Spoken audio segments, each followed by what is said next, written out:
खैर चलो चालू कर रहे हैं बच्चे बिना टाइम वेस्ट किए। तो आज बच्चों हम लोग सुपर पोजिशन प्रिंसिपल और इंटरफेरेंस वगैरह पढ़ने वाले हैं।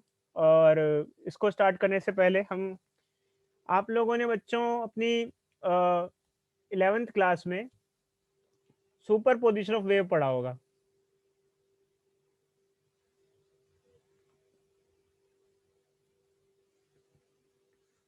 कुछ बता सकते हो सुपर पोजिशन ऑफ वेव क्या होता है?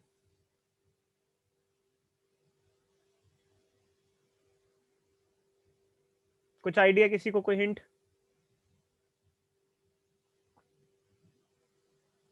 बोलो भाई बोलो। हेलो बोलो भाई बोलो। अरे मेरी आवाज आ रही है भाई? हेलो हेलो हेलो हेलो, आवाज नहीं आ रही मेरी? हेलो यस सर, आ रही है। बताओ अच्छे, सुपर पोजिशन ऑफ वेव क्या होता है? कुछ आइडिया है आप लोगों को, किसी को सुपर पोजिशन ऑफ वेव के बारे में?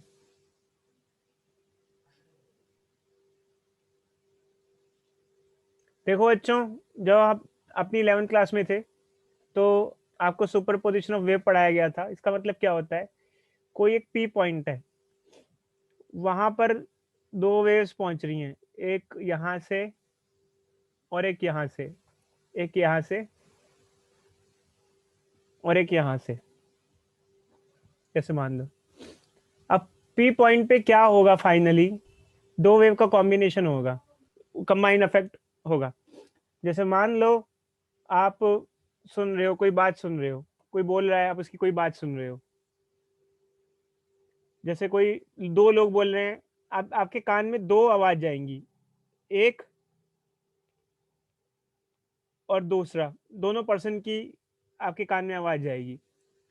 बट एक्चुअली क्या होगा कि आपको मिक्स्ड चीजें सुनाई देंगी, दोनों का मिक्सचर। कोई बच्चा बताएगा ऐसा क्यों, दोनों की मिक्स्ड आवाज क्यों सुनाई देगी? कई बार बहुत सारे लोग बात कर रहे होते हैं, बहुत अजीब सा लगता है, कंफ्यूजन सा फील होता है, इतनी सारी आवाजें कानों में जाती है। स्कूल में ऐसा हुआ करता था एक जमाने में, आप लोग जब स्कूल जाया करते थे, क्योंकि बहुत सारी वेव्स आपके कानों तक पहुंच रही है और फाइनली जो उसका इफेक्ट प्रोड्यूस हो रहा है वो सुपर इम्पोजिशन से फाइनल रिजल्टेंट निकल रहा है। तो सुपर पोजिशन ऑफ वेव क्या होता है बच्चे, कि अगर एक पॉइंट पे दो वेव्स पहुंचती हैं तो उस पॉइंट पे जो नेट इफेक्ट होगा उन दोनों का कॉम्बिनेशन होगा, उन दोनों का रिजल्टेंट होगा। इसे कहते हैं सुपर पोजिशन ऑफ वेव। समझे या नहीं समझे बच्चों? बोलो बोलो, अरे बोलो भाई। हेलो। अब देखो बच्चों, मेन चीज ये है कि जैसे कोई पॉइंट है पी, तो इस पे फाइनली क्या क्या हो सकता है। दो वेव जिस तरीके से मिल रही हैं इस पॉइंट पे, ये बहुत मायने रखता है कि कैसे मिल रही हैं दो वेव्स, चाहे वो साउंड वेव हो चाहे लाइट वेव हो। खैर अभी साउंड वेव के बारे में मान लो बात नहीं कर रहे हम लोग, क्योंकि साउंड वेव का थोड़ा कॉन्सेप्ट अलग होता है। वो ट्रांसवर्सल नहीं, लॉन्गिट्यूडनल वेव होती है। जैसे मान लो एक पॉइंट पे दो वेव्स मिल रही है आके, एक वेव यहाँ से आ रही है और एक वेव कहीं और से आ रही है। अब बात यह है कि अगर उस पॉइंट पे वेव्स आके मिल रही हैं, जैसे कि यहाँ से भी वेव आ रही है, अगर वो एक दूसरे के अपोजिट मिल रही है, जैसे अगर आप देखो एक दूसरे के अपोजिट मिल रही है, जैसे कि यहाँ तो हमने ऐसे दिखा दिया, अगर उसको 1D शेप में दिखाना है, एक पे ही दिखाना है, तो मान लो एक वेव ऐसे है और दूसरी वेव कुछ इस प्रकार है, यूं, सर अपोजिट मतलब? ऐसे बच्चे अपोजिट फेस, एक दूसरे का उल्टा, मतलब दोनों का फेस डिफरेंस 180 डिग्री है। Okay sir. बताते हैं बच्चे कि ये भी कैसे है। इस केस में मतलब उल्टा उल्टा मिल रही है, जैसे पी पॉइंट पे ये ऐसे आ रही है और ये नीचे से आ रही है, तो ये एक दूसरे का कैंसलेशन कर रही है एक तरीके से। समझे बच्चे, एक दूसरे को अपोज कर रही हैं, अपोजिट फेज में है, इसे कहा जाता है अपोजिट फेज, ये 180 degree phase difference, opposite phase. अब कई बार बच्चे कहते हैं कि सर 180 डिग्री फेज डिफरेंस का मतलब नहीं समझ में आया, अभी आपको बताते हैं 180 डिग्री फेज डिफरेंस का मतलब क्या होता है। देखो बच्चे, कोई अगर वेव ऐसी है पूरी, एक वेव की लेंथ होती है लेमडा, पूरी, और एक वेव का जो फेज होता है वो 2 पाई होता है। अब कोई बच्चा बताएगा फेज 2 पाई क्यों होता है? फेज किसी भी एक वेव का फेज, कंप्लीट फेज 2 पाई होता है, क्यों? बोलो बोलो भाई, वही किसी को idea? Sir one complete cycle. क्या भाई बच्चे, टू फेज 2 पाई मतलब कि 2 पाई आमतौर पे हम जब रिप्रेजेंट करते हैं तो वन कंप्लीट सर्कल या वन कंप्लीट साइकिल के लिए रिप्रेजेंट करते हैं। 2 पाई एंगल की फॉर्म में सर्कल होता है, और वैसे 2 पाई बोलो तो इसका मतलब वन कंप्लीट साइक्लिक प्रोसेस, कोई भी एक साइक्लिक प्रोसेस है तो 0 से 2 पाई में वो साइक्लिक प्रोसेस कंप्लीट हो जाता है मैथमेटिकल पॉइंट ऑफ व्यू से। तो वन कंप्लीट साइकिल हो गई इसमें, तो आधी साइकिल क्या हुई अगर ये है तो पाई, पाई। तो ये आधे आधे में ओवरलैप कर रहा है। देखो जैसे अगर मान लो कि कंप्लीटली ओवरलैप करता है ऐसे, जैसे ये एक है और ये उस पर ओवरलैप कर रहा है यूं, ये तो यहाँ दोनों का सेम फेज है, यहाँ दोनों का फेज क्या है, सेम है, या फेज डिफरेंस दोनों का 0 डिग्री है, कह सकते हैं 0 डिग्री है, फेज डिफरेंस 0 डिग्री कह सकते हो, और दोनों का सेम फेज है। तो यहाँ एक दूसरे को सपोर्ट कर रहे हैं, मतलब एडिशन कर रहे हैं एक दूसरे का, कंस्ट्रक्टिवली मिल रहे हैं। जैसे मान लो कि आप दोस्त हो, अगर आप का दोस्त आपसे कंस्ट्रक्टिवली बिहेव करे तो आपको फायदा होगा, और डिस्ट्रक्टिवली बिहेव करे, आपसे जले, उल्टा आपका काम खराब करे तो आपको नुकसान होगा। खैर सिर्फ ये ही 2 तरीके नहीं होते वेव्स के आपस में मिलने के, और भी तरीके होते हैं, और हो सकता है किसी और एंगल पे मिल रही हो वेव्स, बट 2 एक्सट्रीम तरीके होते हैं, एक वो जो बिल्कुल दोस्त, एक वो बिल्कुल दुश्मनी। जो नीचे वाला है वो बिल्कुल बड़ी अच्छी दोस्ती के बारे में दिखा रहा है क्योंकि दोनों का सेम फेज है।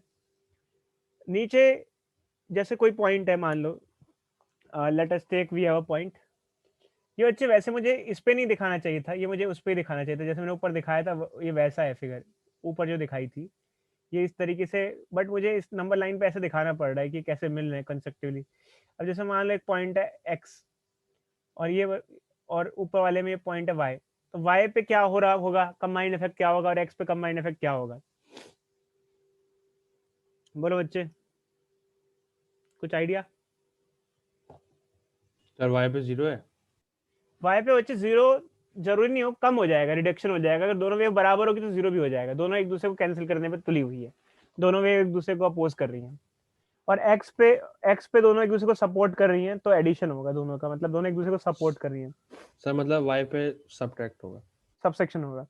अब देखो बच्चे, आप कहोगे सर डेली लाइफ में तो ये सब देखने को नहीं मिलता है, यार एक्चुअली क्या है, डेली लाइफ में आपको देखने को भी मिलता हो तो आपको समझ में नहीं आएगा, क्योंकि वेव्स इतनी आसानी से आप आंखों से देख थोड़ी सकते हो, और आपको समझ में नहीं आता है, इतना इतना सिंपल नहीं होता है इसको समझना, कि जो आपको कोई प्रैक्टिकली दिखाए उसको, आपको जब तक आप वेव देखोगे, कोई आपको गौर ना कराए कि देखो ऐसा हो रहा है, देखो वैसा हो रहा है, इसमें कंस्ट्रक्शन हो रहा है, एक दूसरे को सपोर्ट करें, इसमें कैंसिलेशन हो रहा है, जब तक आपको कोई गौर करा के ना दिखाए तब तक आप डेली लाइफ में इस केसेस को समझ नहीं सकते हो। और साउंड में तो वैसे भी आप इजीली नहीं समझ सकते, क्योंकि साउंड में ट्रांसवर्सल टाइप की होती है, सॉरी लॉन्गिट्यूडनल टाइप की होती है, तो आप उसको नहीं समझ सकते इजीली। बाकी अगर इस बारे में बात की जाए तो किस में हो सकता है, जो पानी के अंदर जो वेव बनती है उसमें आप ऐसा देख सकते हो, या जो स्ट्रिंग्स के अंदर जो वेव होती है आप उसमें ऐसा देख सकते हो, या फिर आप लाइट वेव में ऐसा देख सकते हो, ये सब देख सकते हो, ये सब इफेक्ट। तो कहने का सिर्फ मतलब ये है कि जैसे ये दिखाना जरूरी नहीं था, मेन तो बच्चे ऊपर था, ये तो इसलिए दिखाया कि ऊपर का एक्चुअली ऐसा होता है कि 2 वेव्स इधर उधर से आ रही होती है, अलग अलग सोर्स से आ रही होती है। अब पी पॉइंट पे सर जब हम आपकी वॉइस लैग कर रही है। लैग करी बच्चे मेरी वॉइस? सर यस अभी सर। नहीं आ रही थी। हाँ यार अनस्टेबल हो गया, फोन से नेट ऑन कर लेता हूँ अगर ज्यादा लैग की तो। अब आ रही है बच्चे? यस यस सर आ रही। सर। बता देना बच्चे, यस सर आ रही है। कभी कभी आजकल कुछ सेकंड के लिए लैग कर जाता है, 4 5 7 सेकंड के लिए लैग कर जाता है। तो मान लो बच्चे, हम लोग जो स्टडी कर रहे हैं उसमें हमारा मेन मोटिव यही है कि 2 वेव्स किसी पी पॉइंट पे आ रही है, तो पी पॉइंट पे नेट रिजल्टेंट क्या होगा, वो उनका कंबाइंड इफेक्ट होगा, वो वेव कैसे मिल रही है, आपस में सपोर्टिवली मिल रही है या अपोजिट मिल रही है, ये बहुत मायने है इस चीज के, समझे या नहीं समझे बच्चों? बोलो इस चीज को। Yes sir. तो अब क्या होता है बच्चे, जैसे अगर हमसे कोई कहे कि भैया चलो ठीक है आप मैथमेटिकली बता रहे हो, अभी बच्चे मैथमेटिकली समझो इसको, प्रैक्टिकली मत समझो फिलहाल तो मैथमेटिकली समझा रहे हो, तो एक्चुअली क्या है कि पी पॉइंट पे फाइनली इन दोनों का कंबाइन इफेक्ट होगा और वो उसका फॉर्मूला क्या होगा, इनका कंबाइन इफेक्ट का फॉर्मूला क्या होगा। तो आप फॉर्मूला ये दोगे, जैसे हम वेक्टर एडिशन पढ़ते थे तो रिजल्टेंट होता था अंडर रूट ए का स्क्वायर प्लस बी का square plus 2ab cos theta. ये हम लोग वेक्टर एडिशन में पढ़ते थे। जब कभी हम दो वेक्टर को ऐड करते हैं तो उनका कंबाइन इफेक्ट इस तरीके से निकाला जाता है during the addition of vector. तो इनका वेक्टर एडिशन ऐसा निकाला जाता है। यहाँ पर भी बच्चों क्या है कि वेक्टर एडिशन तो नहीं हो रहा बट वेव एडिशन हो रहा है। वेव का एडिशन भी वेक्टोरिकली लिखा जाता है। जैसे मान लो हमारी एक वेव है, इनमें से एक वेव है, उसका एम्पलीट्यूड है a1 और दूसरी एम्पलीट्यूड है उसका दूसरी वेव है उसका एम्पलीट्यूड है a2। तो नेट एम्पलीट्यूड अगर आपको निकालना है, if you want to calculate the net amplitude, तो क्या होगा, a1 का स्क्वायर, चाहे कैपिटल ले लो चाहे स्मॉल ले लो कोई फर्क नहीं पड़ता, कैपिटल a1 का स्क्वायर प्लस a2 का square plus 2a1 a2 cos phi. अब क्वेश्चन ये उठता है, बच्चे कहते हैं ये समझ में आ गया, a1 फर्स्ट वेव का एम्पलीट्यूड है। एम्पलीट्यूड क्या होता है पता है ना बच्चों, एम्पलीट्यूड ऑफ वेव, किसी भी वेव का जो मैक्सिमम वाइब्रेशन है Sir, वो एम्पलीट्यूड होता है। तो a1 हो गया, a2 हो गया, a1 हो गया, a2 हो गया। तो अब जैसे एम्पलीट्यूड क्या होता है ये देख लो, ये वेव है, ये एम्पलीट्यूड होता है, ठीक है। अब यहाँ फाई क्या चीज है, जैसे इस केस में फाई क्या चीज है,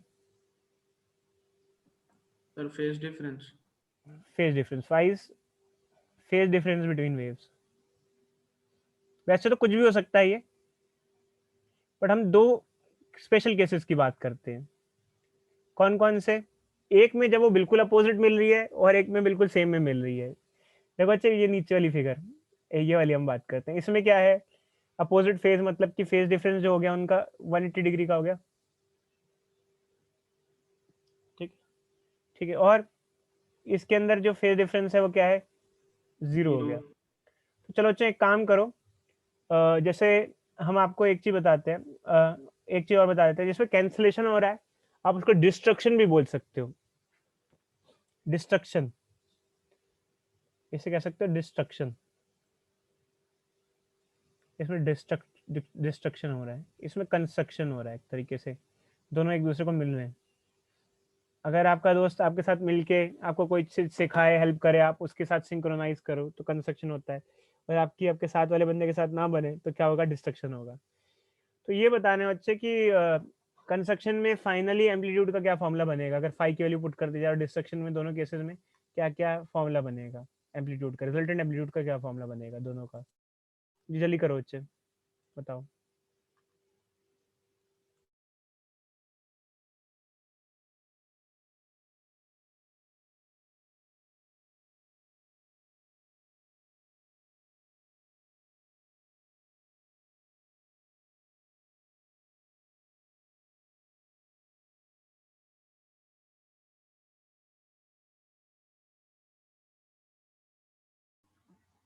Sir, a1 का स्क्वायर प्लस a2 का स्क्वायर माइनस 2a1 a2। हाँ अच्छा मुझे दोनों का बता दो जल्दी से, फाइनल रिजल्ट।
हो गया बच्चे, आ गया रिजल्ट, आ गया फाइनली।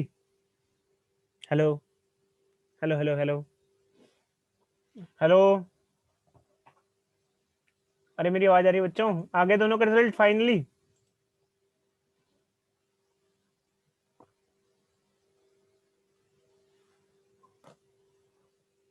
हेलो हेलो, आवाज आ सर रही है? डोमिनेट कौन सा करेगा सर? वो डिस्ट्रक्शन वाला तो कैंसिल हो जाएगा, तो कंस्ट्रक्शन वाला डोमिनेट करेगा। देखो अच्छे, एक्चुअली डोमिनेशन का तो कुछ नहीं है, बस ये है कि हमें जैसे कि अगर कंस्ट्रक्टिवली मिल रहा है तो क्या होगा, कंस्ट्रक्टिव सुपर पोजिशन हो रहा है, फिर इसे कंस्ट्रक्टिव कई बार इंटरफेरेंस भी कह सकते हैं, इंटरफेरेंस और सुपर पोजिशन।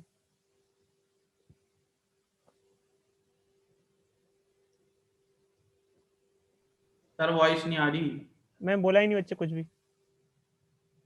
Okay sir.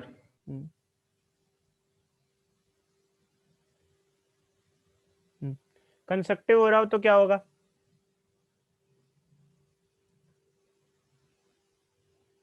बोलो बोलो बच्चे बोलो। हेलो, आवाज आ रही है? हेलो हेलो हेलो हेलो, मेरी आवाज आ रही है बच्चों, नहीं आ रही? और सर नहीं आ रही। एक मिनट रुक जाओ बच्चे, मैं नेटवर्क चेंज करता हूँ, कहानी खत्म करो उसकी, परेशान करता है ये ऐसे ही। बस एक मिनट दो, इस नेटवर्क को भगाते हैं अभी।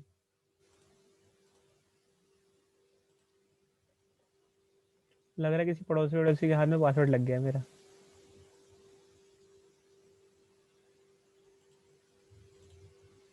इंटरनेट के आनंद उठा रहा है लग रहा है।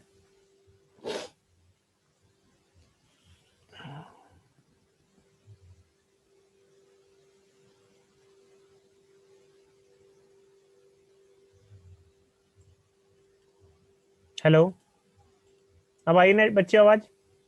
Yes sir. चलो अच्छा, अब सही है। यस। चलो, तो अगर कंस्ट्रक्टिवली मिले मतलब सपोर्टिंगली मिले, तो सपोर्टिंगली मिलेंगे तो फेज डिफरेंस क्या होगा बच्चों? कॉस फाई क्या होगा? जीरो। कॉस फाई मतलब सॉरी कॉस, जो फाई होगा वो जीरो होगा, और कॉस फाई क्या हो जाएगा? वन हो जाएगा। देखो अच्छे, अभी आपने ये देखा तो ऊपर वाले में डिस्ट्रक्टिवली मिल रहे हैं और नीचे वाले में कंस्ट्रक्टिवली मिल रहे हैं, सेम फेज में मिल रहे हैं, ये मतलब सेम एक जैसे ही मिल रहे हैं, तो कोई फेज डिफरेंस नहीं है। फेज डिफरेंस का कोई मतलब बताएगा क्या मतलब है, मतलब मैं कहना क्या चाह रहा हूँ फेज डिफरेंस का मतलब है? फेज डिफरेंस का मतलब बच्चे यही है, जैसे दोनों का क्रस्ट क्रस्ट है, दोनों का ट्रफ ट्रफ है, तो दोनों का फेज सेम है। अगर दोनों का फेज सेम है तो कोई फेज डिफरेंस नहीं है। पर जैसे ऊपर वाले केस में 180 डिग्री फेज डिफरेंस कैसे हुआ, इधर देखो, ऊपर वाले केस में 180 डिग्री फेज डिफरेंस ऐसे हुआ कि जैसे ये एक वेव है, ठीक है, ये एक वेव है, इसमें दोनों का फेज सेम है। सर एसी में हाँ बच्चे बोलो बोलो बोलो। सर एसी में पढ़ा डिफरेंस। हाँ अच्छे, बट मान लो कि जैसे आपने इसको ऐसे ही रख दिया और इस वाली वेव को थोड़ा सा आगे खिसका दिया ऐसे, यूं, ठीक है, ठीक है, या फिर मान लो और खिसका दिया ऐसे पूरा का पूरा, और खिसका मतलब क्या, ऐसे खिसका दी, लेट अस टेक यूं, ये वाली वेव यूं है और ये वाली वेव आगे खिसका दी गई, मतलब ऐसे खिसका दी गई, ऐसे खिसका दिया। तो देखो ये कैसे मिल रहे हैं, अपोजिट मिल रहे हैं। आपने कितना खिसकाया इसको, आधी वेव आगे बढ़ा दी पूरी की पूरी, मतलब कितना डिस्टेंस बढ़ाया, हाँ लेमडा बाय 2 डिस्टेंस इस वेव को आगे खिसका दिया। मतलब बस ऐसी बच्चे इसमें ज्यादा लॉजिक मत ढूंढना, सिर्फ ऊपर ऊपर से बता रहे हैं। एक जो वेव होती है उसकी पूरी कंप्लीट वेवलेंथ होती है लेमडा, और उसमें पूरा फेस होता है 2 पाई का। अगर आपने लेमडा बाय 2 वेव खिसका दी तो कितना फेस आगे खिसक गया, 2 से डिवाइड कर दो, पाई का फेस आगे खिसक गया। तो अगर ये एक वेव नहीं होती, कई सारी वेव होती, तो दिखने में कैसे आता है, ये कैसा दिखता फिर, ये कुछ इस प्रकार से दिखता, जैसे ये है, ये कुछ ऐसा दिखता, ये ऐसा, ये था, ये पहले की कंडीशन है, पहले की फोटो और दूसरी की फोटो, दूसरी फोटो में कंपेयर कर लो। ये ऐसे दोनों में same phase difference, same phase है, सेम फेज मतलब फेज डिफरेंस 0 है, बट आपने यहाँ पे उसको सिर्फ आगे λ/2 खिसका दिया। अब λ/2 खिसकने से क्या होगा, अगर फिगर देखो तो इसकी ऐसी फिगर सी बन जाएगी, और येलोइश वाला कैसे आ जाएगा, ऐसा सा बन जाएगा। तो इसमें वैसे बच्चे ज़्यादा मत्था मच्छी मत करना, बस बता रहे हैं कि अपोजिट वाली में अगर मिल रहा है तो फेज डिफरेंस पाई का होता है, और सेम फेज है तो फेज डिफरेंस 0 होता है। तो ये है, तो अगर कंसेक्टिवली मिल रहा है तो फेज डिफरेंस 0 का होगा, फेज डिफरेंस 0 होगा तो cos 0 1 हो जाएगा, cos 0 1 हो जाएगा तो ये क्या हो जाएगा, अंडर रूट a1 का स्क्वायर प्लस a2 का स्क्वायर प्लस 2a1 a2 क्या हो जाएगा बच्चों, अगर देखा जाए तो ये under root a1 plus a2 का होल स्क्वायर हो जाएगा, स्क्वायर से रूट कट जाएगा, और रिजल्टेंट एम्पलीट्यूड क्या आ जाएगा, a1 प्लस a2 हो जाएगा। इसका क्या मतलब है, कोई बच्चा बताएगा इस रिजल्ट से आप क्या समझते हो, what is your understanding from this result? तो दोनों का एम्पलीट्यूड प्लस कर देंगे तो पूरा फाइनल एम्पलीट्यूड आ जाएगा जितना अगर Yes, सिर्फ sir, उस सम केस होगा। में जब ये कंस्ट्रक्टिवली मिले, 100% कंस्ट्रक्टिवली मिले, ठीक है, और ये अगर 100% डिस्ट्रक्टिवली मिले, मतलब अपोजिट फेज में मिले, मतलब जैसे इस वाले में, ये वाले मिले डिस्ट्रक्टिवली मिले, डिस्ट्रक्टिव मिले, डिस्ट्रक्टिव इंटरफेरेंस हो, डिस्ट्रक्टिव इंटरफेरेंस में वे मिले सर माइनस आ जाएगा। सर सब्सट्रैक्ट हो जाएगा। तो माइनस आ जाएगा। जब सिंप्लीफाई कर ही लेते हैं बच्चे वैसे टाइम लगा के, क्योंकि एक्चुअली क्या है देख ही लो जल्दी से, तो रिजल्टेंट जो होगा वो होगा अंडर रूट a का स्क्वायर प्लस b का स्क्वायर, a1 का स्क्वायर प्लस a2 का square plus 2a1 a2 cos phi. Destructively में जो होता है दोनों वेव ऐसे मिलती हैं कि जो फेज डिफरेंस होता है वो 180 डिग्री का होता है, और cos 180 डिग्री जो होता है, cos 180 डिग्री -1 होता है। अब यहाँ -1 आ जाएगा। अब इसको सिंप्लीफाई करेंगे तो a1 का स्क्वायर प्लस a2 का square minus 2a1 a2 cos phi आ जाएगा। तो ये अंडर रूट में क्या आ जाएगा, को सॉरी कॉस, ये तो कॉस हट जाएगा ना, ये हो जाएगा under root a1 minus a2 का होल स्क्वायर हो जाएगा, स्क्वायर से रूट कट जाएगा, तो रिजल्टेंट एम्पलीट्यूड आ जाएगा a1 माइनस a2 आ जाएगा यहाँ पे। तो डिस्ट्रक्टिवली में उनके एम्पलीट्यूड डायरेक्टली सबसेक्ट हो रहे हैं। सिर्फ ये केस नहीं है बच्चे, इसके अदर देन केस भी हो सकते हैं। जैसे ऐसा नहीं है कि हमेशा वो बिल्कुल कंस्ट्रक्टिवली मिले, बिल्कुल डिस्ट्रक्टिवली मिले, हो सकता है जो वो मिल रहे हो। तो डिस्ट्रक्टिव वाले केस बताना कैसे करा आपने, इसमें एम्पलीट्यूड कैसे निकाला किस में बच्चे, किस में बोलो? डिस्ट्रक्टिव वाले में? ठीक है बच्चे, बस फाई की वैल्यू 180 डिग्री पुट कर दी यहाँ पे। ओके यहाँ पे a1 का स्क्वायर प्लस a2 का स्क्वायर माइनस 2a1 a2 आ गया, तो a1 माइनस a2 का होल स्क्वायर लगा दिया और स्क्वायर से रूट हट गया, तो ये आ गया। समझे बच्चे? ओके सर, ओके आ गया हाँ हाँ हाँ। मतलब डिस्ट्रक्टिव के केस में एम्पलीट्यूड माइनस होते हैं। तो सिर्फ यही नहीं होते बच्चे, केसेस और भी होते हैं, केसेस और भी होते हैं। नोट्स बच्चे मैं आप लोगों को शायद ट्यूसडे तक, मंडे ट्यूसडे में दे दूंगा, या कल ही शायद दे दूंगा, बुला के दे दूंगा आप लोगों को, ठीक है। तो ये डिस्ट्रक्टिव और कंस्ट्रक्टिव का हमारे पास फॉर्मुलेज आ गई है। ये कंस्ट्रक्टिव का फॉर्मूला है, डिस्ट्रक्टिव का फॉर्मूला है, और ये इसके अलावा भी केसेस होते हैं, बट एक्चुअली क्या है कि मैं उसको ज़्यादा अभी डिस्कस नहीं कर रहा हूँ, उनको ज़्यादा नहीं ले रहा हूँ। मतलब ऐसा नहीं ओवरलैपिंग हमेशा वैसी ही हो, ओवरलैपिंग ऐसे भी हो सकती है कि जैसे हो सकता है ना परफेक्ट कंस्ट्रक्शन हो ना परफेक्ट डिस्ट्रक्शन हो। जैसे मान लो ये तो वेव है, ये तो कुछ ऐसा भी हो सकता है, जैसे यार थोड़ा सा ऐसा ऐसे ना, यहाँ परफेक्ट कंस्ट्रक्शन हो रहा है ना परफेक्ट डिस्ट्रक्शन हो रहा है, ना ये ठीक ऊपर से आके मिल रहा है ना ये ऐसा हो रहा है। मतलब जरूरी नहीं है कि परफेक्ट कंस्ट्रक्शन परफेक्ट डिस्ट्रक्शन हो, कुछ और फेज में भी मिल सकते हैं। मतलब फेज डिफरेंस कुछ भी हो सकता है, ऐसे तो कहने को कुछ भी हो सकता है। ये बच्चे फिगर ऐसे दिखाने की ऐसे नहीं होती, एक्चुअली फिगर ये होती है, ये जो ऊपर वाली ड्रॉ की है ना, ये फिगर होती है सबसे ऊपर वाली। ये जो दो फिगर हैं ऐसे, मतलब वेव आके कैसे मिल रही हैं, जस्ट सेम मिल रही है, जस्ट अपोजिट मिल रही है, कैसे भी मिल रही है, खैर उससे डिपेंड करता है, उस पॉइंट पे कंबाइंड इफेक्ट होगा। अब कहानी आती है, बच्चे कहते हैं सर ये पढ़ पढ़ा क्यों नहीं है, समझ में ही नहीं आ रहा है कि क्या चल रहा है। बिल्कुल सही बच्चे, ये पढ़ पढ़ा क्यों नहीं है, कहानी चल क्या रही है, यहाँ पे क्यों चल रही है कहानी। ये कहानी चालू होती है, यंग्स नाम के साइंटिस्ट थे, और ये कहानी सिर्फ उसकी लिखी गई है, मतलब उसके वजह से लिखी गई है। और उसने एक एक्सपेरिमेंट किया था, यंग्स डबल स्लिट एक्सपेरिमेंट, उसके बेसिस पे है। लोग कहते हैं लाइट वेव है, लाइट वेव है, तो उसने कहा कि ठीक है लाइट को हम वेव मान लेते हैं। तो लाइट कुछ वेव लाइक प्रॉपर्टी शो करेगी। वेव लाइक प्रॉपर्टीज क्या होती हैं? वेव जब किसी पॉइंट पे आती हैं तो सुपरपोजिशन करती हैं। वो सुपरपोजिशन कंस्ट्रक्टिव भी हो सकता है, डिस्ट्रक्टिव भी हो सकता है। तो यंग्स ने कहा कि भाई देखो, सुपरपोजिशन कंस्ट्रक्टिव भी हो सकता है, डिस्ट्रक्टिव भी हो सकता है, और खासकर लाइट वेव तो उसमें से ट्रांसवर्सल वेव होती है, आप सब जानते हो। किसी पॉइंट पे दो सोर्स से लाइट आ रही हो, हमारे पास दो सोर्स से लाइट आ रही हो, जैसे मान लो वी हैव टू सोर्सेस, दो बल्ब जला दिए, एक सोर्स है S1, एक सोर्स है S2, ये हमारी दीवार है, ये वॉल है हमारी। तो यंग्स ने कहा कि भाई हम जो फिजिक्स पढ़ रहे हैं ये क्या चल रहा है, उसको समझ में नहीं आ रहा मुझे, क्योंकि काफ़ी चीज़ें जो होनी चाहिए वो दिख नहीं रही है।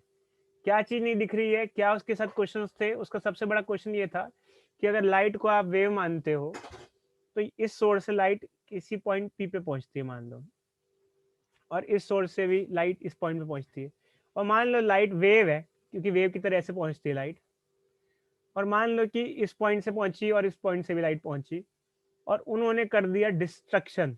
डिस्ट्रक्शन मतलब एक दूसरे के अपोजिट पहुंची P पॉइंट पे, तो एक इससे तो लाइट एक दूसरे को कैंसिल कर देगी, और ऐसे तो लाइट मिलकर डार्क हो जाना चाहिए। बट हमने तो कभी आज तक देखा ही नहीं कि लाइट मिलकर डार्क बनाता है। क्या आपने अभी फिलहाल की डेली लाइफ में देखा है क्या कि लाइट मिलकर डार्क बनाता है? No sir. ये उसका क्वेश्चन था। अब सारे अचंभे में आ गए लोग। लाइट वेव है तो लाइट डार्क होना चाहिए। हमने लाइट ज्यादा लाइट जरूर देखी है कि लाइट होके ज्यादा लाइट बढ़ जाती है, तो लाइट जलाओगे तो ज्यादा बढ़ जाती है। अब वो बहुत परेशान इस चीज को लेके कि भाई ऐसा तो है ही नहीं, वेव है तो सुपर पोजिशन तो होना ही होना है, एक पॉइंट पे आके दो वेव मिलनी है, और उसमें सुपर पोजिशन में कंस्ट्रक्शन और डिस्ट्रक्शन दोनों ही हो सकते हैं कि वेव कैसे मिल रही है एक पॉइंट पे। हो सकता है P पॉइंट पे डिस्ट्रक्टिवली मिले, Q पॉइंट पे कंस्ट्रक्टिवली मिले, ऐसे वेव आ रही है दोनों सोर्स से। और किसी भी पॉइंट पे कैसे भी वेव मिल सकती है, मतलब डिपेंड करता है कैसे आके मिल रही है, कंस्ट्रक्टिवली मिल रही है या डिस्ट्रक्टिवली मिल रही है। जिस पॉइंट पे कंस्ट्रक्टिवली मिलेंगी वहां ब्राइटनेस ज्यादा हो जानी चाहिए, जिस पॉइंट पे डिस्ट्रक्टिवली मिलेंगी वहां ब्राइटनेस कम हो जानी चाहिए, और ऐसा होना चाहिए। तो जहां डिस्ट्रक्टिवली मिलेंगी, कंस्ट्रक्टिवली मिलेंगी तो चलो वो तो ठीक है, बट जहां डिस्ट्रक्टिवली मिलेंगी वहां की मेन बात है कि वहां ऐसा क्यों नहीं देखने को मिल रहा है। डिस्ट्रक्शन के केस में लाइट और डार्क क्यों नहीं हो रहा, लाइट मिलकर डार्क क्यों नहीं हो रहा? तो ये सारी कहानी यहीं से चालू होती है कि लाइट डार्क होना चाहिए, जो कि बहुत इंपॉर्टेंट चीज है। आप बताओ बच्चे क्या चक्कर है, कोई बच्चा बताएगा कि ऐसा क्यों नहीं देखने को मिल रहा, क्या दिक्कत आ रही है, लाइट डार्क क्यों नहीं हो रहा? कोई बच्चा, कोई लॉजिक बोलो भाई। सर शायद दोनों लाइट की वेवलेंथ और फ्रीक्वेंसी इक्वल नहीं होगी। देखो बच्चे, इसलिए एक्चुअली क्या था कि वो अपनी जगह ठीक था, बट बहुत सारी कंडीशन सेटिस्फाई होनी चाहिए ऐसा फिनोमेना देखने के लिए जिसमें ढंग से सुपरपोजिशन आपको दिख सके। मतलब कि एक्चुअल में ऐसा होता है कि लाइट मिलकर डार्क हो सकता है।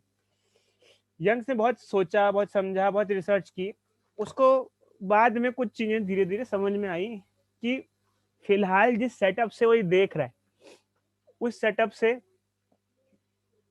उसको ये प्रॉपरली नहीं फाइंड आउट हो पा रहा है कि लाइट मिलके डार्क हो सकता है। ठीक ऐसा है, होगा कब कि लाइट मिलकर डार्क हो जाए? अभी बताते हैं, अच्छा अभी बताते हैं, एक मिनट रुकना। हाँ, तो देखो अच्छा, एक्चुअली क्या है कि होगा कब ये काफी परेशानी थी, तो उल्टा उसने पानी में भी करके देखा, तो पानी में उल्टा हो रहा था। आपको मैं वीडियो शेयर करूंगा बच्चे, अभी बस जैसे ये वीडियो खत्म होगी तो मैं वाटर की वीडियो शेयर करूंगा और दिखाऊंगा कि वाटर की दो वेव उसने देखा स्टोन ड्रॉप करके। तो वाटर में ऐसा हो रहा था कि दो पॉइंट पे जब वेव आ रही थी वो डिस्ट्रक्टिवली हो जा रही थी, एक दूसरे को काट दे रही थी, डिस्ट्रक्शन कर दे रही थी। एक जगह से वेव क्रिएट करो, दूसरी जगह से वेव क्रिएट करो, डिस्ट्रक्शन हो पा रहा था एक पॉइंट पे आके। वाटर में ऐसा था, पानी में ऐसा हो रहा था। तो लाइट में ऐसा क्यों नहीं हो रहा था, उसके कुछ कई सारे क्वेश्चंस थे और कई सारे चीजें थी उसको समझनी थी। पानी का मैं अभी वीडियो भेजूंगा, उससे दिखाऊंगा कि पानी में ऐसा होता है और डिस्ट्रक्टिव इंटरफेरेंस आपको दिखेगा। तो बाद में उसको कुछ चीजें समझ में आई और उसको ये समझ में आया कि एक्चुअल में लाइट में ऐसा हो रहा है, लाइट मिलके डार्क हो रहा है, बट हमें दिख नहीं पा रहा है। उसका कारण क्या था कि प्रॉब्लम ये थी बच्चे कि दो चीज़ों की बहुत रिक्वायरमेंट होती है अगर आपको डिस्ट्रक्शन देखना है। जैसे आपने देखा ये लाइट मिलके डार्क, मतलब कि दो वेव जब डिस्ट्रक्टिवली मिले, क्योंकि उसको कंस्ट्रक्टिवली तो उसको कोई दिक्कत नहीं थी, डिस्ट्रक्शन देखना था, डिस्ट्रक्शन ऑफ लाइट देखना था कि लाइट एक दूसरे को काटे। तो उसने ये बताया कि दो चीज़ें चाहिए होती हैं बहुत ज़्यादा, और उसने बताया कि जो सोर्स होने चाहिए वो मोनोक्रोमेटिक और कोहेरेंट होने चाहिए। उसके लिए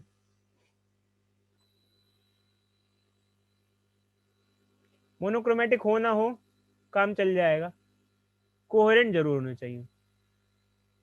अभी कोहेरेंट का मतलब क्या होता है देखो अच्छे, अब आपको एक चीज बताते हैं। सोर्स 1 से और सोर्स 2 से लाइट आ रही है। इधर देखना बच्चा, मैं आपको पूरी पिक्चर ड्रॉ करता हूँ, आप देखना समझोगे। ये हमारा पॉइंट है, पी पॉइंट है, और हमारे पास दो सोर्स है, हम दो सोर्स ले रहे हैं, ये सोर्स 1 और ये सोर्स 2। यहाँ से और यहाँ से लाइट पहुँच रही है इस पे, ये एक वेव, ये दूसरी वेव, ये तीसरी वेव, और ऐसे ही 3 वेव मान लो, लेटेस्ट 3 वेव हो गई। और ठीक यहाँ पर भी मान लो 1 वेव, ये 2 वेव, ये 3 वेव, ये 4 वेव, और मान लो ऐसे अपोजिट मिल रहे हैं, मान लो डिस्ट्रक्टिवली मिल रहे हैं। ऐसा मान लो ये कैसे मिल रहे हैं, डिस्ट्रक्टिवली मिल रहे हैं। बट एक्चुअली क्या था, इन सोर्स के साथ एक दिक्कत ये थी, the source are not coherent to each other. Coherent मतलब कि जैसे अभी इस इंस्टेंट पे पी पॉइंट पे क्या होगी, डार्कनेस क्रिएट होगी। कोई बच्चा बताएगा क्यों डार्कनेस क्यों क्रिएट होगी? Hello hello hello hello destructive है इसलिए। डिस्ट्रक्टिव है ना सर? डिस्ट्रक्टिव है। बट आपको पता है बच्चे, अगर आपको कंटिन्यूअस डार्कनेस देखनी है तो ये वेव इसी तरीके से सोर्स 1 और सोर्स 2 से इसी तरीके से यहाँ पहुंचती रहे तो अपोजिट मिलती रहेंगी और डार्क ही रहेगा, लंबे टाइम तक डार्क रहेगा।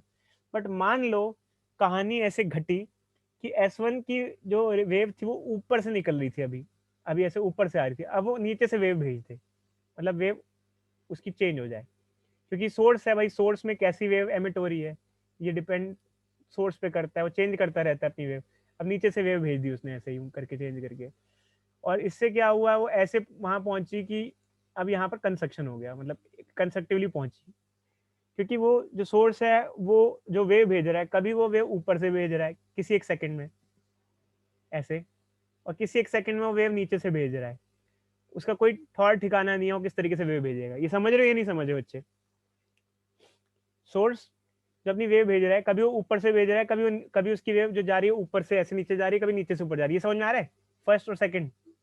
हेलो हेलो हेलो हेलो, अरे भाई समझ में आ रही है, मेरी आवाज आ रही है? Yes sir, yes sir. तो इसका यस सर। मतलब